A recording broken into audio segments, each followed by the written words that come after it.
It's funny you talk about sales, and I'm thinking about this whole thing with sales. When I got out of the military, I knew how to work hard. I didn't have a problem working hard. That was not tough for me. I learned that from the military, just like yourself, having served in the Marines. And my dad was a worker. He ran a 99-cent store in Inglewood, and he's always been a worker. So I got the work part, but the sales side I didn't have. I started working at Bally Total Fitness, and I learned how to sell. I was coached by a guy named Cisco. He was my manager at Bally's. He sent me to Fox Hills Mall because I couldn't sell memberships at the gym. And he says, before you give up sales, I want you to go try to sell memberships at the mall. I said, Cisco, I can't sell memberships at the gym. You want me to sell it at the mall? He said, yes. I went to Fox Hills Mall. First day, I was standing behind the booth. I was so afraid to talk to anybody and engage. And the next thing you know, I came to the side of the booth because it was these two other guys, and I came in front of the booth, and one girl came in, bought the first membership from me, $75 down, $32. I remember till today, this was a $99. And I called Cisco. I said, Cisco, somebody bought a contract from me. He says, you gotta be kidding. I said, no. So then I sold second, third, fourth, and I became rookie of the month. I became rookie of the quarter, then I became rookie of the year. And then I saw the world from a completely different perspective once you learn how to sell, because it's almost a skill set of freedom. Whether, if you ever see the girl, the hot girl in town who dates a guy that's maybe a 5 or a 6 and she's an 8 or a 9, and you're wondering, how the hell does she end up with them? There's a very high likelihood the guy's a great salesperson, okay? If you ever get passed up by somebody on a promotion and that person's not as qualified as you to get the promotion, but they get it, they probably sold themselves better for that position than you did. If you ever notice in a family setting where, the time comes where somebody has to make a decision for the family's future and your idea is better than another person's idea, the other person was better at selling their idea than you. This whole sales thing goes in many different ways. And today, I wrote a list of things while you were talking here about skill set. My kids, when they come up to me, they want to ask me for something. Say, Dad, I want to go to movies. I want to go to a restaurant. I said, sell me why. Not tell me why, sell me why. And they'll say, well, I think we got to go there because, I said, tell me why. And then, well, because of this, because of that. And many times they'll come and they'll say, Dad, we want to go to, in the ocean this week with the boat. I'm like, let's negotiate a deal. Tell me why you deserve to go there. Well, do you remember last week when you asked to do this? We did this. Do you remember last week? And what if we do this? And what if we do this? So I think the skill set of selling, negotiation, reading people, intuition is probably some of the most important skill sets, because you are right. I think they are going to try to impose their power and force to take away more freedom if you allow it to. But if the right people stay a little paranoid and they read them a little bit better, and you have some intuition to know that nothing's more important than your freedom, if we fight back, I don't think they'll be successful. I think the one word I think about is, how can a person be irreplaceable, right? That's how you increase your market value, if you are irreplaceable. So how do we become irreplaceable? To me, if a person's a W-2 person, let's pick a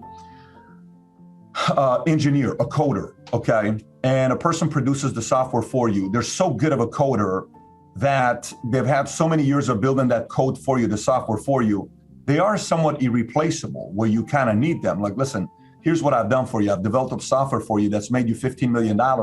I think I deserve a raise. I think I need to be at 285. I think I need to be at 140, 120, whatever the position of this person is. You're irreplaceable, right? So somebody may be watching the same path. I'm not somebody that went to school to be an engineer. I can't be a coder. That's not me. Great. You may be watching this and saying, well, what other way can I be irreplaceable? Well, if you learn how to make your own money without somebody paying you that money like a job, if you learn how to make your own money independently, if you don't rely on the government to support you, if you don't rely on your parents to support you or anybody to support you, independently make your own money, you're essentially irreplaceable.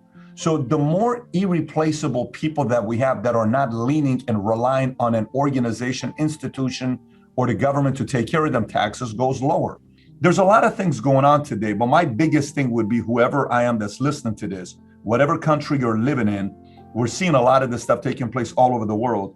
Number one thing you got to do to be irreplaceable and have a lot of backing when you speak and have a lot of weight is One, go make your millions, okay? Two, make the investments to be protected financially yourself, your family. You don't have to worry about what somebody else is going to do to you. If you accept a job or career or whatever you're doing it because you're choosing to do it, not because you're forced to do it. You choose to put yourself in that kind of a situation.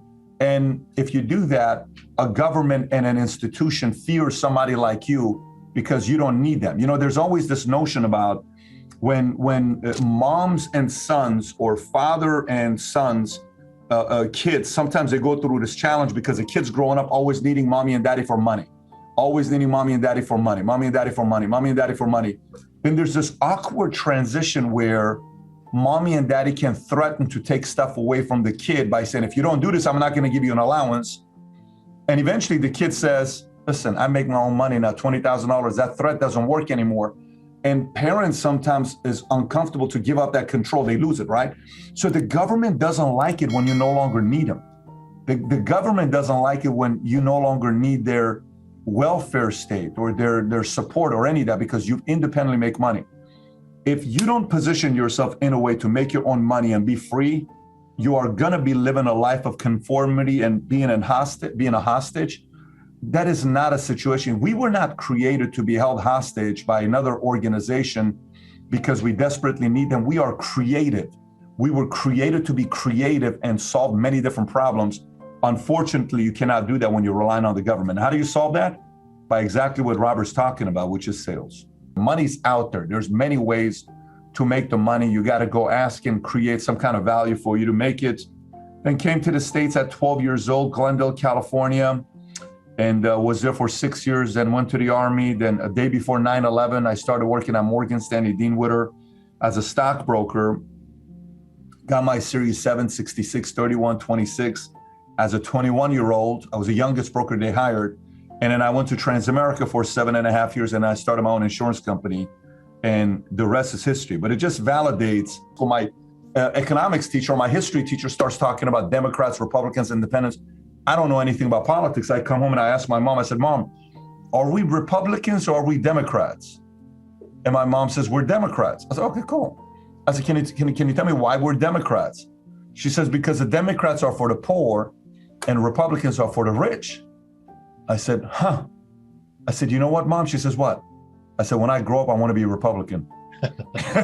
She said, what do you mean? I said, I hate being rich. I hate being poor. It sucks being poor. I didn't know what Republican meant.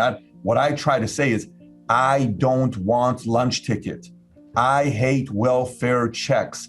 I don't want to feel like I'm weak and